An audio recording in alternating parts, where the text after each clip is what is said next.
성경을 읽거나 또 다른 책을 읽고 나서 늘 저 스스로가 저에게 하는 질문이 있습니다. 또 궁금하기도 하고요. 이 사람은 누구나 생각을 하지 않습니까? 그래서 이 생각과 마음이 어떻게 다른가? 생각과 마음은 같은 것인가? 다른 것인가에 대해서 늘 궁금해요. 그렇다고 어떻게 해부해 볼 수 있는 건 아니지만 혼자 참 많은 생각을 하면서 이게 어떤 연관성을 가지고 있을까를 생각해요. 사전을 찾아보면 더 머리가 아픕니다. 왜냐하면 이 사람은 자기 입장에서 자기가 속해 있는 주의를 가지고 생각을 표현하고 또 마음을 표현하기 때문에 더 혼돈이 와요. 그런데 이 생각과 마음이라는 이것을 쭉 보다가 보면 같은 것이 하나 있어요. 그것이 바로 뭐냐면 인식한다 하는 것입니다. 생각이라는 단어도 결국은 끝에 가면 인식하는 거예요. 그리고 마음이라는 것도 무언가를 인식하는 것. 그래서 이 생각과 이 마음이라는 것은 전혀 다른 별개의 문제이지만 또 그런 부분에 있어서는 같다는 것을 알 수가 있습니다. 우리가 세상을 살아갈 때 쓰는 표현 가운데에서도 그런 단어가 많지 않습니까? 사람은 생각하기 나름이다. 그런데 또 마음으로 그렇게 사람은 마음 먹기 나름이다. 생각하기 나름이다. 마음 먹기 나름이다. 또 어떤 슬픔을 당하고 어려움을 당했을 때 그 사람을 내 마음에서 지워라. 또 다른 말은 그 사람을 잊어버려라. 또 이렇게 표현을 해요. 그리고 내가 그 사람을 품어줘라. 또 그 단어를 그 사람을 이해해줘라. 이런 표현을 써요. 그래서 생각과 마음은 분명히 다른 거예요. 다르지만 연결되어져 있습니다. 그래서 사람은 생각하는 것이 마음으로 품어지는 것이고 마음에 품어지는 것이 생각으로 나타나는 것이죠. 여러분, 우리가 부모님을 생각하고 특별히 우리 여자분들은 나이가 들 엄마를 많이 생각하잖아요. 근데 남자들은 아버지를 많이 생각한다고 그래요. 생각하면 가슴이 울컥해져요. 그래서 이 생각과 이 마음은 분명히 다른 건데 같이 이렇게 움직이는 것을 볼 수가 있습니다. 저는 그래서 이 생각과 마음은 다른 것이지만 또 같은 표현으로 나타나기 때문에 이 둘을 같은 것으로 표현을 여러분들에게 하려고 합니다. 바벨론의 포로로 끌려가서 낙심과 절망, 이 한숨과 답답함 속에서 살아가고 있는 이스라엘 민족들에게 오늘 하나님은 예레미야를 통해서 말씀하는 겁니다. 너희가 먼 곳에서 여호와를 생각하며 예루살렘을 너희 마음에 두라 그랬어요.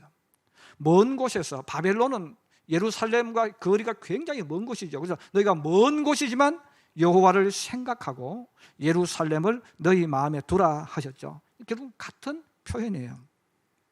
저는 오늘 이 말씀을 전하기 위해서 먼저 오늘 말씀과 상관없이 성경에서 말하는 사람이 기본적으로 가지고 있는 생각에 대해서 먼저 오늘 두 가지를 먼저 알려드리려고 합니다. 이 생각에 대한 것을 우리가 바로 가지고 있지 못하면 사람과 사람과의 관계를 할 때 늘 상처를 입어요. 또 실망을 해요. 그래서 우리가 사람이 공통적으로 가지고 있는 이 생각, 이것을 우리가 두 가지를 먼저 여러분들이 알고 있다면 사람과 사람과의 관계 속을 살아갈 때 내가 그때는 이렇게 하면 된다는 것을 알 수가 있습니다. 그러면 먼저 이 사람들이 가지고 있는, 기본적으로 가지고 있는 생각이 있습니다. 첫째 한번 따라해 주세요. 모든 사람은 자기의 생각을 가지고 있다. 당연한 건데 우리는 당연하지 않습니다. 사람이 세상을 살아가면서 가장 많이 착각하는 것 가운데 하나가 이거예요. 사람들은 나와 똑같은 생각을 할 거야 하는 겁니다. 다른 사람들도 나와 같은 마음을 가지고 있을 거야, 나와 같은 생각을 가지고 있을 거야로 생각하는 거예요. 내 아내도 내 생각과 같을 거야, 내 남편도 내 생각과 같을 거야, 그렇게 생각합니다. 특별히 친한 친구 사이일 때도 그런 말을 많이 쓰잖아요. 나 너 그럴 줄 몰랐다. 나 너 그럴 줄 몰랐어, 이렇게 말을 해요. 바로 친한 친구 사이는 같은 생각을 가지고 같은 마음을 가지고 있다고 착각했기 때문에 그렇습니다. 내가 친구의 생각을 가지고 있지 않는 것처럼 친구 역시 나와 같은 생각을 가지지 않고 있는 것은 당연한 겁니다. 근데 우리 당연한데 반대로 생각한다는 거죠. 그러므로 우리가 이 세상에서 올바로 알아야 될 것은 세상에서 나와 같은 생각을 하는 사람은 나 혼자뿐이다. 나와 같은 마음을 가지고 있는 사람도 나 혼자뿐이라는 것을 항상 알고 있어야 합니다. 근데 우리는 자꾸 반대로 생각하는 거예요. 나와 같은 생각, 나와 같은 마음을 가지고 있는 사람은 아무도 없어요. 이제 아무도 없는데 우리는 상대방이 그렇게 해줄 것이라고 생각을 하는 거죠. 친구도 나를 이해 못 해줍니다. 부모도 나를 이해해 줄 수 없습니다. 부부도 이해해 줄 수 없습니다. 그러므로 사람은 자기만의 생각 가지고 인생을 살아가는 거죠. 자, 그렇다면 이 사람들의 생각은 어떻게 만들어질까 하는 거죠. 물론 우리 사람이 태어날 때에 기본적으로 하나님이 준 달란트가 있어요. 그래서 사람들은 태어날 때에 각자가 고유한 우리 눈에 보이지 않지만 어떤 기본 베이스를 가지고 태어납니다. 그 위에다가 세상을 살아가면서 이제 많은 것들을 이제 받아들이게 되어집니다. 어린 시절의 삶의 환경, 그리고 교육, 또 학교에서 배우는 지식들, 또 친구들과 놀이, 또한 서로 대화하면서 받아들이는 지식, 이 경험들이죠. 또 누군가에게 듣고 배우는 지식과 경험, 또 책을 읽으면서 듣는 지식과 경험, 또 사회생활하면서 듣고 배우는 이 지식들, 굉장히 많은 것들을 우리는 나도 모르게 받아들여서 내 생각으로 만들어져요. 그래서 내 생각으로 만들어져서 이게 그 사람에게 있다 하는 것입니다. 자, 그런데 문제는 뭐냐면 이렇게 사람들이 각자가 이런 경험을 통해서 자기의 생각을 가지고 있는데 이 생각이라는 것이 호두 껍질처럼 단단하다는 거예요. 그러면 사람이 가지고 있는, 내가 가지고 있는 내 생각, 내 가지고 있는 마음은 호두 껍질이 굉장히 단단하게 고정되어 있어요. 이 고정되어 있기 때문에 우리는 자꾸 이것을 잊어버리는 겁니다. 성도들 가운데 그렇게 말하는 분들이 가끔 있어요. 목사님, 저 사람 고집이 세어서 남의 말을 듣지 않습니다. 그렇게 말해요. 여러분, 저 사람만 고집 센 것이 아니죠. 사실은 나도 자기도 고집이 센 거예요. 그런데 여러분, 고집이 세다는 말은 무슨 뜻이냐면 생각을 바꾸지 않는다는 뜻입니다. 저 사람 고집이 세 하는 말은 저 사람은 자기 생각을 안 바꾸는 거예요. 자기 마음을 바꾸지 않는 거죠. 실제로 많은 사람들이 같이 사는 배우자를 바꾸려고 노력합니다. 여러분 한번 노력해 보세요. 배우자를 바꾸려고 굉장히 많이 노력을 해보세요. 같이 사는 배우자는 바꾸어지지 않습니다. 배우자만 바뀌어지는 것이 아니라, 안 바뀌어지는 것이 아니라 실상 본인도 바뀌어지지 않고 있다는 거죠. 이거는 결국 무슨 말입니까? 그 사람이 가지고 있는 생각이 안 바뀌고 있다는 거예요. 각자가 생각을 가지고 있는데 좋은 것이든 나쁜 것은 가지고 있는데 이 생각이 안 바뀌는 거예요. 그래서 다른 사람의 생각을 바꾸려고 하니까 한번 견고하게 들은 그 생각은 너무 견고하기 때문에 바뀌어지지 않습니다. 그래서 사람의 생각을 바꾸려면 강한 충격을 줘야 돼요. 여러분, 호두 껍질은 누구든지 깰 수 있지만 누구든지 깰 수 없는 거예요. 그래서 이 호두 껍질을 깨려면 밖에서 망치로 때려야 돼요. 돌로 때려야 돼요. 아니면 성질나면 그 호두를 벽에다 던져버려야 돼요. 그럼 깨어지는 거예요. 강한 충격에 의해서 깨어지는 거예요. 이것처럼 사람의 이 생각도 견고하기 때문에 강한 충격이 가해지지 않으면 안 깨어지는 겁니다. 그래서 여러분들이 웃으면서 한번 야, 너 뭐 해라 이렇게 한번 해보세요. 그 사람이 바뀌어집니까? 안 바뀌어져요. 그 사람이 변합니까? 안 변해져요. 왜? 자기가 틀이 안 바뀌어지기 때문에 그래요. 그래서 이 틀을 깨뜨리는 방법은 외부서든 내부에서든 강한 충격을 줘야 합니다. 그래서 예수 믿지 않는 사람들은 충격을 받을 기회가 별로 없어요. 여러분, 하나님을 믿지 않는 사람들은 충격을 받을 기회가 별로 없기 때문에 이분들이 변화되는 것은 정말 어렵습니다. 저도 제가 초등학교 친구들, 고등학교 친구들을 가끔 만나면 학교 다닐 때나 그때나 10년 전이나 20년 전이나 지금 똑같습니다. 말하는 것도 똑같고요, 행동하는 것도 똑같고요, 가치관도 똑같아요. 안 바뀌어요. 왜? 내가 이 가치관이 변화되어져야 되는데 변화될 수 있는 충격이 없는 거예요.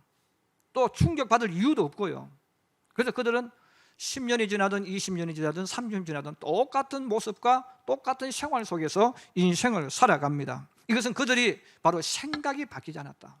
10년 전의 생각, 지금의 생각, 앞으로도 아마 그렇게 가겠죠. 그러나 예수를 믿는 사람들은 충격받을 기회가 많아집니다. 예수 믿는 사람들에게 강한 충격을 주는 분은 하나님이십니다. 그래서 하나님이 강한 충격을 주기 때문에 예수 믿는 사람들은 충격받을 기회가 많아져요. 많아진다는 말은 생각이 바뀌어지는 기회가 많아진다는 거죠. 생각이 바뀌어진다는 말은 행동이 바뀌는 거예요. 삶이 바뀌고 인생의 모양이 바뀌어진다는 것입니다. 그러므로 하나님은 택한 백성들에게 충격을 주셔서 생각의 틀을 깨뜨려 버립니다. 그리고 다른 생각을 가지도록 만들어줍니다. 이제 성경에는 그런 내용들이 가득 차 있습니다. 저는 우리가 가장 잘 아는 내용 두 가지를 이야기하려고 합니다. 이렇게 하나님께서 충격을 주셔서 생각을 바꿔버리는 사건들이 성경에 많이 있는데 그 중에 첫째, 야곱에게입니다. 야곱은 어린 시절부터 할아버지 아브라함에게 하나님 이야기를 많이 듣고 자랐습니다. 아브라함은 100세의 아들 이삭을 낳았습니다.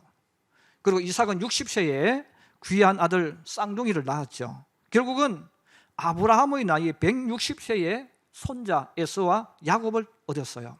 그럼 175세 세상을 떠나잖아요. 그러면 이 태어나서 15년 기간을 같이 있게 되어지는데 할아버지가 그 귀한 그것도 10년, 20년 만에 얻은 것이 아니고 160년을 살고 얻은 손자니까 얼마나 귀하겠어요. 아버지가 자녀 사랑하는 것보다 할아버지, 할머니가 손자나 손녀를 생각하는 마음이 어쩌면 더 깊을 수 있어요. 너무 귀한 거죠.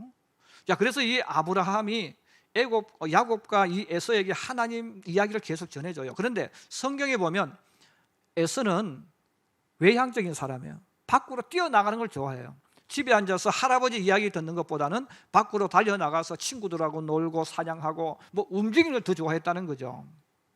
그래서 아버지 이삭이 봤을 때 에서는 앞으로 남자 같으니까 너는 큰 힘을 될 거야, 우리 집의 리더자가 될 거야, 그런 생각을 했다는 거예요. 그런데 반대로 야곱은 조용한 사람입니다. 조용하기 때문에 집에서 엄마를 도와주면서 할아버지가 이야기를 하면 그 이야기를 즐겨 들었던 사람입니다. 그래서 에서는 할아버지가 이야기를 해줘도 안 듣고 밖에 뛰어놀았다면 야곱은 할아버지의 이야기를 들으면서 같이 어울렸다, 그 말입니다. 근데 우리 부모들이 생각할 때 어릴 때 자녀를 보면 수줍음이 많은 아이가 있어요. 또 수줍음이 많고 밖으로 잘 돌아다니지 않을 때 걱정할 때가 많아요. 그런데 여러분, 어른이 되면 달라집니다. 그래서 내성적인 사람이 그렇게 살아가는 것이 아니고, 어렸을 때는 그렇지만 이런 아이들이 크면 또 변화되어져서 리더자가 되는 사람이 굉장히 많이 있어요. 그래서 어렸을 때에 조용하다고 해서 성격이 활발하다고 해서 남자같이 되는 건 아니에요. 그건 아무도 모른다는 거예요. 그래서 이 야곱은 어렸을 때부터 할아버지와 아버지 이야기를 계속 들으면서 이 신앙관이 딱 들어가 있어요. 그럼 하나님은 어떤 하나님이냐? 하나님은 우리 아버지 하나님, 하나님은 우리 아브라함의 할아버지 하나님, 그들이 예배 드릴 때에 하나님 그곳에 임하시고 동행하시는 하나님이다, 이런 생각을 했어요. 그러면서 이 야곱의 마음속에는 하나님이 아버지와 같이 다녔고 할아버지와 같이 다녔기 때문에 나와 같이 다닌다는 생각은 하지를 못한 거예요. 근데 그 야곱이 나중에 팥죽 한 그릇 때문에 장자권을 사게 되어지고 또 축복을 대신 빼앗아서 형이 죽이려고 합니다. 그때 그가 하란으로 도망을 가요. 자, 하란 도망가다가 베델이라는 곳에서 잠을 자게 되었습니다. 이 베델이라는 들판에서 혼자 잠을 자게 되어졌을 때 창세기 28장에 보면 이 하나님이 찾아오는 거예요. 근데 우리는 그냥 하나님이 찾아온다는 표현을 쓰지만 야곱에게서는 충격입니다. 하나님은 우리 할아버지 하나님, 우리 아버지 하나님, 우리 아버지가 인생을 살 때 같이 다니시는 하나님, 우리 아버지가 예배드릴 때 나타나시는 하나님, 그 하나님으로 생각했지 그 하나님이 나와 같이 다닌다는 생각을 못했다는 거예요. 근데 그가 베델 들판에 잠을 자는데 주님이 찾아오신 거예요. 그 주님이 찾아오시니까 굉장히 충격을 받았어요. 그 충격을 받으면서 야곱이 하나님 앞에 그런 고백을 하잖아요. 창세기 28장 16절에서 17절입니다. 야곱이 잠이 깨어 이르되 여호와께서 과연 여기 계시거늘 내가 알지 못하였도다. 이에 두려워하여 이르되 두렵다 이곳이요 이것은 다름 아닌 하나님의 집이요 이는 하늘의 문이로다, 그랬어요. 사실 우리 많은 성도들도 하나님 믿으면서 이 야곱처럼 생각하십니다. 너 하나님 만나야 돼. 그럼 하나님 만나려면 어디 가야 됩니까? 교회 가야 된다고 생각해요. 여러분, 교회도 하나님의 집이지만 여러분이 서 있는 그 현장도 하나님의 집입니다. 이게 깨뜨려져야 된다는 거죠. 그래서 야곱은 우리 아버지가 예배드리면 거기 주님이 나타나시는 하나님, 우리 아버지의 인생 속에 행하신 그 하나님이 내가 하란으로 가는 이 길목에도 같이 가는 하나님이라는 것을 몰랐다는 거예요. 그 생각 자체를 하지 않았다는 거예요. 그래서 나는 이제 나 혼자밖에 없어, 나는 아무도 없어, 이 생각을 했다는 거죠. 그런데 하나님이 거기 찾아오신 거예요. 하나님이 찾아오시면서 야곱의 생각을 깨뜨려버린 거예요. 베델 그 들판에 하나님이 계신다는 겁니다. 그리고 그 베델 들판에 하나님을 만난다는 거예요. 하나님은 우리 아버지의 하나님이지만 나의 하나님이라는 거예요. 이게 야곱에게 충격으로 다가온 거죠. 그래서 하나님, 제가 몰랐습니다. 하나님, 여기서도 내가 하나님 만날 수 있는 거군요. 하나님, 여기도 주님 계셨군요. 이것이 야곱의 인생을 바꾸는 거예요. 그래서 야곱이 하나님은 내가 어디에 있든지 장소와 상관없이 하나님은 나와 함께 하는 거구나. 그리고 내가 하나님을 만날 수 있구나. 이걸 깨달은 거죠. 이걸 깨달았으니까 야곱이 하란에서 얼마나 외롭고 힘든 삶을 살아갑니까? 외삼촌에게 계속 속임을 당하면서 이용당하잖아요. 그러면서도 야곱이 당당히 살아가는 거예요. 그 이유가 뭡니까? 하나님은 여기에 계신다는 거예요. 이 생각, 이 하나의 생각이 바뀌어지니까 야곱의 인생이 달라지는 거예요. 또 하나 성경에서 우리가 너무나 잘 아는 오순절 마가의 다락방의 사건입니다.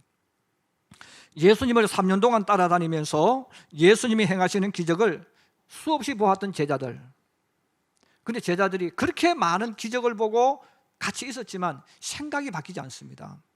제자들의 생각이나 예수 믿지 않는 사람의 생각이랑 똑같은 생각을 가지고 있어요. 그럼 예수님을 그렇게 많이 보고 기적을 보았음에도 불구하고 제자들이 가지고 있었던 생각은 뭡니까? 사람은 죽으면 살아날 수 없다는 거예요. 사람은 죽으면 끝이고 죽은 사람은 절대로 살아나지 못하는 이 생각이 그들을 지배하고 있는 거예요. 왜? 그렇게 들었고 그렇게 보았고 실제로 죽은 사람 살아나는 것을 본 적이 없습니다. 이게 그들의 이 생각 속에 꽉 차 있는 거예요. 그래서 사람은 죽으면 끝이야. 이걸 깨뜨릴 수가 없는 거죠.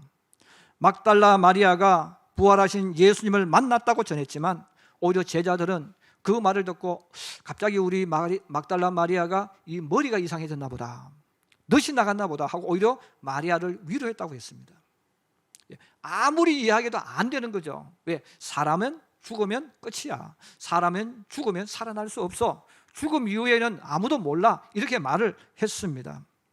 베드로와 요한은 빈 무덤을 보고도 고개를 갸우뚱거리면서 돌아와서는 갈릴리로 돌아가 버렸습니다. 이것은 제자들만 그런 것이 아니죠. 예수님을 따라다녔던 사람들 역시 그런 생각, 그런 마음을 가졌어요. 그런데 성경은 우리들에게 이 성령 강림에 대한 사건을 이야기합니다. 120명의 사람들이 모여서 온 힘을 다하여 기도할 때에 하늘로부터 불같은 성령, 강한 바람 같은 성령이 임했다는 거예요. 이 불같은 성령, 바람 같은 성령이 그들의 이 머리에 내려앉을 때 그들에게 엄청난 충격이 오는 거예요. 이 엄청난 충격이 그들에게 오면서 그들의 생각이 완전히 다 깨져 버렸어요.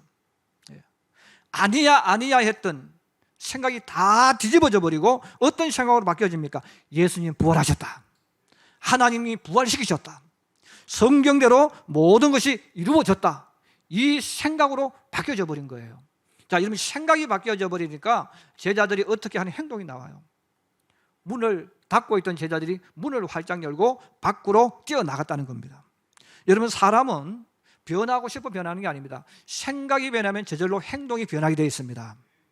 그래서 우리는 행동을 먼저 변화시키려고 하는 거예요. 그 많은 사람들이 예수 믿으면서 목사님, 예수 믿는 게 너무너무 힘들어요 그래요. 너무너무 힘들 수밖에 없는 이유가 있습니다. 생각이 안 바뀌어지고 행동을 바꾸려고 하는 거예요. 그 행동을 가지고 내가 자꾸 무언가를 내가 바꾸어야 하는데 생각이 바꾸어지지 않으면 행동은 바뀌어지지 않습니다. 한두 번 연습은 하겠지만 안 되는 거죠. 여러분, 생각이 변하면 행동은 저절로 변하게 되어 있습니다. 자, 그러므로 이 제자들도 마찬가지예요. 하나님의 성령이 임하니까 그들이 가지고 있던 이 기존의 이 생각들이 완전히 깨어져 버렸어요. 자, 깨어져 버리니까 사람은 죽으면 다시 살 수 없다고 했던 생각이 완전히 깨어지니까 어떻게 됩니까? 성경대로 된다는 거죠. 하나님은 할 수 있다는 믿음으로 생각으로 바뀌어지는 거예요. 바로 이 강한 충격이 사람에게 가해질 때 자신도 모르게 인생이 바뀌고 생각이 바뀌면서 삶이 변화되어집니다. 그래서 생각이 바뀌면 저절로 바뀌어지는 역사가 일어납니다. 여러분, 세상 살다가 많은 사람들이 새로운 길로 갈 때가 있어요. 그 사건을 읽어보시면 그 사건들은 똑같습니다. 강한 충격을 받아요. 갑자기 친구가 벼락 맞아 죽었다든지, 아니면 자기에게 어떤 인생의 낭떠러지가 떨어졌다든지 어떤 충격을 받게 되어져요. 그 충격을 받으면 그때 비로소 사람의 생각이 바뀌어지게 되어진다는 거예요. 바벨론의 포로로 잡혀간 이스라엘 민족은 황무지에 버려진 사람들입니다. 이런 황무지에 버려진 그 사람들이 그들끼리 모여서 많은 이야기를 나눌 수 있겠죠. 보여지는 이 현실 속에서 방법이 없는 거예요. 이런저런 많은 이야기를 나눌 수 있을 겁니다. 불평도 할 수 있고 원망도 할 수 있고 이 문제를 어떻게 풀어갈까 대답할 수 있을 거예요. 자, 그런데 주님은 아무 말씀도 하지 않습니다. 그리고 그렇게 말씀하셔서 칼을 피한 자들이여 멈추지 말고 걸어가라. 먼 곳에서 여호와를 생각하며 예루살렘을 너희 마음에 두라 그랬어요. 결국은 포로로 잡혀있는 그들이 수많은 환경 속에 자기 생각 가지고 답을 찾아가고 있었다는 거예요. 그런데 하나님께서는 여호와를 생각하고 예루살렘을 마음에 두라, 이 답을 주셨습니다. 두 번째로 사람의 생각은 이기적이다 하는 것입니다. 주님께서 베세다 들판에서 여자와 어린아이를 제외하고 5천 명을 먹였어요. 그리고 많은 사람들이 배불리 먹었습니다. 자, 배불리 먹은 그들이 모여서 의논해요. 여러분, 오늘 저녁 다들 밥 배불리 드셨죠? 오늘 예수님께서 보리떡 5개와 물고기 2마리로 여기 있는 사람 다 한번 보셨죠? 자, 우리 예수님을 우리 왕으로 추대합시다. 그들이 모여서 공동으로 의논을 합니다. 그리고 예수님을 찾아갑니다. 랍비여, 오늘 우리가 모여서 뜻을 모았습니다. 선생님을 우리의 왕으로 추대했사오니 우리 왕이 되어 주십시오 하고 예수님을 왕으로 추대하려고 했어요. 그 말을 들은 예수님은 대답도 하지 아니하시고 홀로 산으로 가셨다는 거예요. 여러분, 사람들이 왜 예수님을 왕으로 추대하려고 했을까요? 여러분, 예수님을 왕으로 추대하려고 한 이유는 예수님을 이용해서 먹거리 문제 해결하겠다는 거예요. 당시의 사람들에게 있어서 제일 큰 문제는 먹는 문제입니다. 지금 우리 한국은 먹는 문제는 해결되어졌어요. 그래서 먹는 문제가 해결되어졌기 때문에 이제는 무엇을 살까, 무엇로 꾸밀까, 무엇을 가질까로 바뀌어졌잖아요. 그런데 우리나라도 40년, 50년 돌리면 이런 보릿고개라는 단어를 많이 들었지 않습니까? 뭘 먹느냐가 문제예요. 그럼 예수님 당시는 더 큰 문제죠. 그래서 이들이 예수님을 왕으로 추대하려 하는 이유가 뭡니까? 정말 예수님을 사랑해서 예수님을 존경해서 예수님을 높이려고 한 것이 아니죠. 예수님으로 왕을 세워서 예수님을 이용해서 먹는 문제 해결하려고 했다는 거죠. 자, 이들이 그런 목적과 그런 마음을 가지고 어떤 행동을 하는 것을 가리켜서 이기적인 생각이라는 거예요. 이기적인 행동이라고 하는 것입니다. 바로 예수님을 이용하려고 했다는 것이죠. 세상을 살아가는 사람들이 가지고 있는 모든 생각의 중심이 바로 이거예요. 이기적인 거예요. 그래서 이기적이라는 말은 자기중심적인, 모든 것은 내 입장에서, 모든 것은 내 입장에서 하는 것이고, 그리고 모든 일을 하더라도 항상 내가 잘 되어야 되고, 내가 주인공이 되어져야 되고, 내가 칭찬드려야 돼요. 나 중심으로 돌아가도록 만들어버리는 것, 이게 바로 이기적입니다. 아론과 미리암이 모세를 공격한 것도 바로 이 이기적인 생각, 마음 때문입니다. 고라와 그 일당들이 모세를 공격한 것도 마찬가지입니다. 율법학자와 일당들이 모세를 공격한 것도 마찬가지입니다. 자, 세상을 살아가는 사람들은 바로 이 이기적인 생각 속에서 모든 것을 하고 있다는 것을 우리는 빨리 깨달아야 됩니다. 저 사람이 내 편인 것처럼 이야기하고 나를 위해 해주는 것처럼 여기지만 결론은 뭡니까? 이기적인 생각 가지고 있다는 거예요. 바로 이것은 창세기 3장에 나오는 마귀로부터 주어지는 유산이 뭡니까? 바로 이기적이라는 거죠. 그래서 우리 사람들은 이 땅에 살아가는 동안에 나도 모르게 그렇게 되어져 있어요. 그래서 죄는 뭐냐? 죄가 행동으로 나타나는데 이 죄가 행동으로 나타나는 것이 뭐냐? 이기적이라는 거예요. 그 예수님의 사랑은 이타적인 거예요.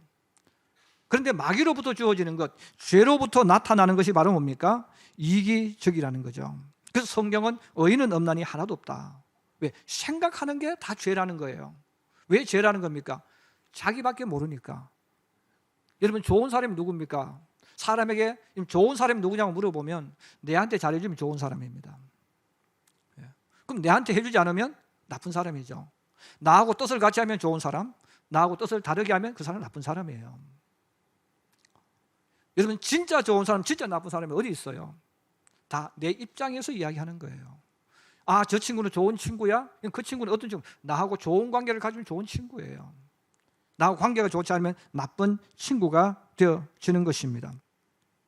그러므로 예수님의 그 사랑, 예수님이 우리를 대하신 그 사랑은 표현이 달라요. 그 이기적인 표현은 항상 어떤 표현이냐면, 부부끼리 제가 예를 들면 이런 거예요. 여보, 당신 좀 바뀌었으면 좋겠어. 여보, 당신은 늘 똑같아. 이 말은 뭐예요? 철저하게 이기적인 거예요. 그러면 예수님의 이타적인 사랑은 뭡니까? 여보, 내가 변할게, 이거예요. 에덴 동산에서 그 뱀이 오기 전에 하나님과 아담과의 관계는 내가 하는 거예요. 그런데 죄가 들어오면서 바뀌어진 거죠. 이기적인 것으로 바뀌어져야 돼요. 내 중심으로.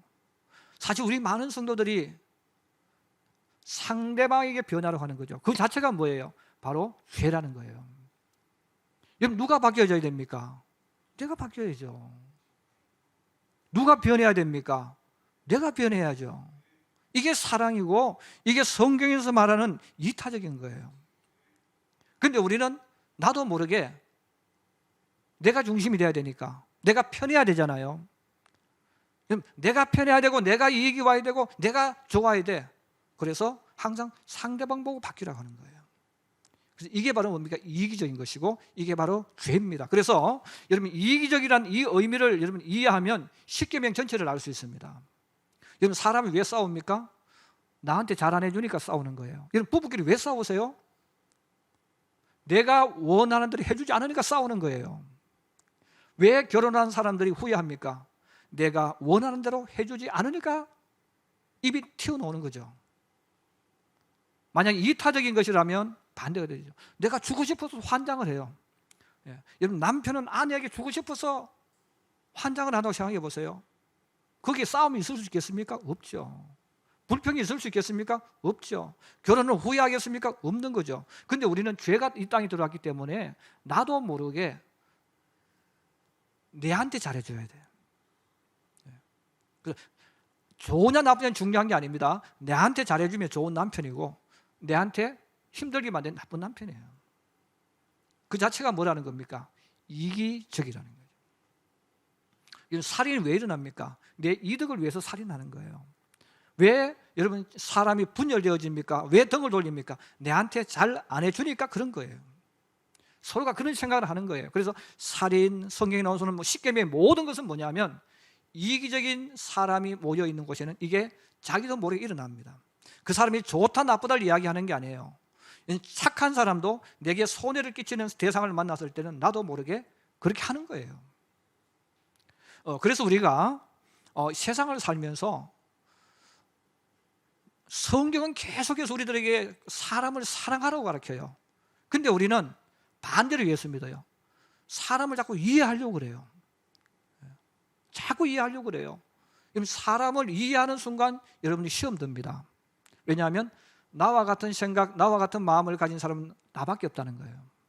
그리고 사람은 내가 편하려고 그래요. 그러면 사람은 알면 알수록 실망합니다. 그래서 부부도 이런 결혼해서 왜 실망하느냐 하면 알면 알수록 실망할 수밖에 없는 게 이기적이거든요. 그 이기적인데 내가 지금 이기적인 사람인데 내가 원하는 대로 해주지 않습니다. 상대방도 똑같은 마음을 가지고 있어요. 내가 원하는 대로 안 해주고 자꾸 자기 편하게 하거든. 나는 힘들고. 그래서 문제가 발생하는 거예요. 그래서 성경은 많은 사람은 거짓말하지 마라, 도둑질하지 여기에 초점 맞추지만 예수님은 거기에 초점 맞추지 않습니다. 죄에 대한 문제예요. 이기적인 거예요.